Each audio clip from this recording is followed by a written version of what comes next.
Hello, everyone. Welcome back to my YouTube channel. I'll tell you honestly, watching General Hospital over the years has taught me one thing. When Port Charles starts to feel quiet, you better believe trouble is just around the corner. And from what's coming up between June 22 and July 3, I can already feel that storm building. A lot of tension, a lot of pressure, and a few storylines that look like they're heading straight for some serious consequences. First, now let me tell you, this upcoming stretch in Port Charles is not looking calm at all, not even close. I've seen Willow Kane get into some tight situations before, but this time it feels different.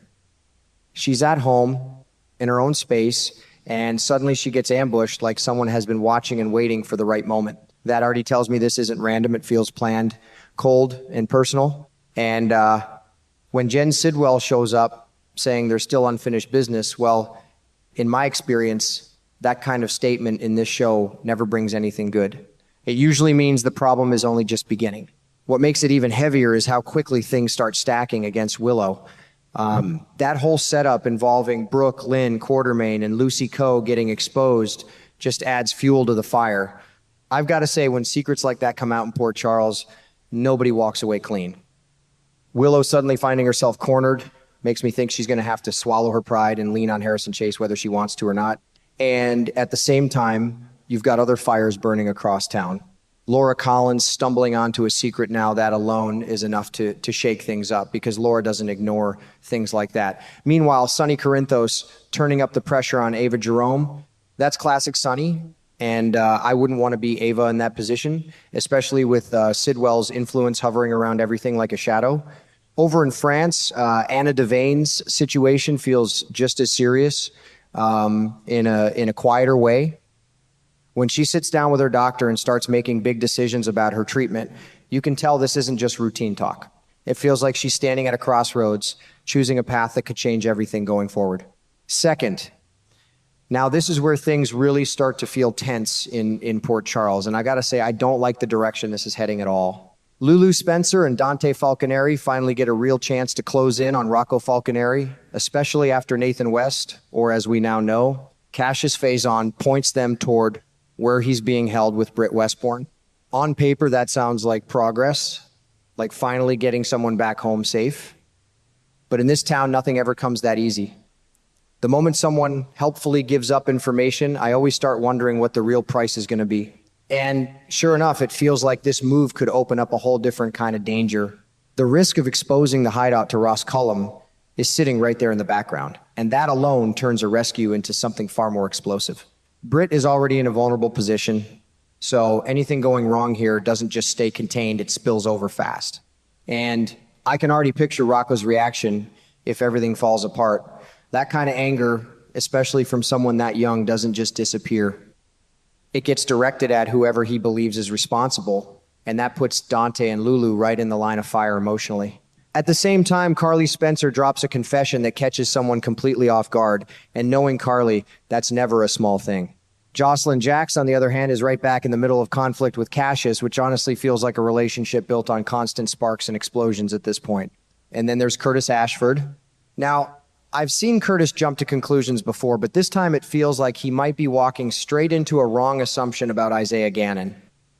If he ends up accusing the wrong person of setting Willow up, that's going to stir up even more trouble than what he's trying to fix.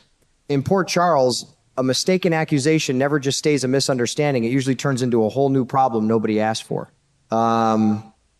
Finally, now when I look at what's lined up between June 29 and July 3, I've got to admit, this feels like one of those stretches in Port Charles where every storyline is quietly tightening like a rope. Brooklyn Quartermain is right in the middle of it. From what I can see, her plan to set a trap is no longer sitting safely in the background. It's starting to fall apart in real time. And I've learned over the years that when a plan like that starts to crack in this town, it doesn't just disappear quietly. It usually comes back around and hits the person who built it. Brooklyn could very well find herself stuck trying to justify decisions she thought she could control, only to realize the situation has already slipped beyond her hands. That's the kind of pressure that doesn't just create embarrassment, it creates lasting damage in relationships and trust, especially in a place like Port Charles where people remember everything. At the same time, things are getting even more unsettling with Danny Morgan and Charlotte Cassadine. Now, I don't know about you, but whenever I hear two younger characters getting drawn into something involving someone like Cullum, I immediately get uneasy. It doesn't feel like harmless curiosity anymore. It feels like they're stepping into a game that was designed for adults with far more dangerous intentions.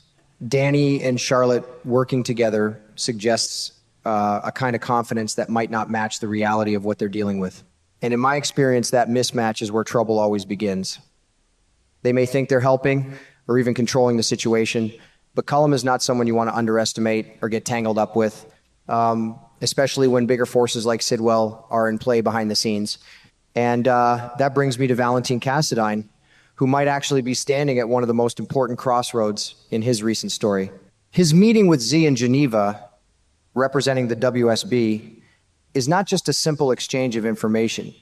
It feels like a turning point that could define his future. He's carrying knowledge that Cullum is operating as a double agent tied directly to Sidwell, and that alone puts him in a very dangerous position. You can almost feel the weight of it, because Valentine knows better than most what the WSB can do when they decide someone is either useful or expendable. His fear of being sent back to Steinmauer isn't just emotional, it's practical. That place represents loss of control, loss of freedom, and a life he clearly doesn't want to return to. But what makes this more complicated is that despite all that fear, Valentine still seems willing to go through with it. He exposes Cullum's role and the threat surrounding the cold fusion prototype, and that decision tells me something important about where his priorities are right now. It's not just self-preservation anymore. There's a shift toward responsibility, maybe even redemption, and surprisingly, that move might actually work in his favor. By helping dismantle Cullum's operation, Valentine is not just protecting others, he's also building a case for himself, whether intentional or not. Meanwhile, Cassius is slipping into a very different kind of pressure.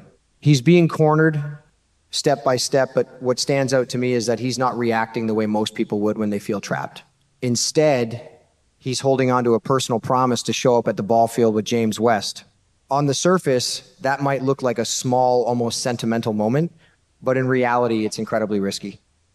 Staying in town long enough to honor that promise means exposing himself further, leaving openings that others could use against him, and yet he still chooses to do it. That tells me there's something deeper going on with Cassius, something that goes beyond survival or strategy. But in Port Charles, even the most human decisions often come with consequences that spiral far beyond what anyone expects. And when you step back and look at everything happening together, Brooklyn's collapsing plan, the risky involvement of Danny and Charlotte, Valentine's dangerous mission in Geneva, and Cassius slowly running out of room to maneuver, it becomes very clear that these 2 weeks are not just about individual conflicts. They're converging into something bigger, something more unstable. In Port Charles, when so many threads start tightening at the same time, it usually means one thing. The fallout is going to reach far more people than anyone is ready for, and by the time it's over, nobody walks away exactly the same,